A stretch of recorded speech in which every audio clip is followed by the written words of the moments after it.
One of our battalions was moving in. The medical officer just came in and he said goodbye and just stepped out of the dugout when a 5.9 burst on the track outside. Didn't do the 8th post any good.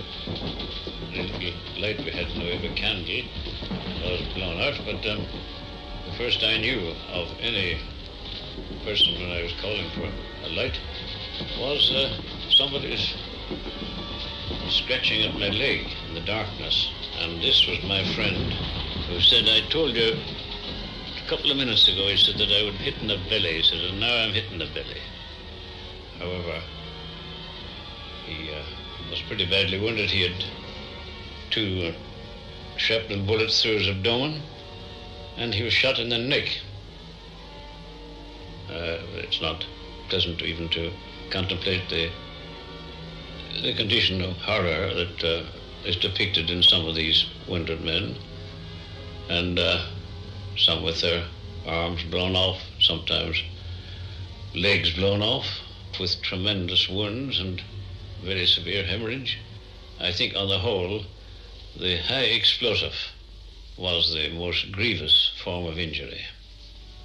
It was generally a jagged, flying, heavy fragment that caused the wound.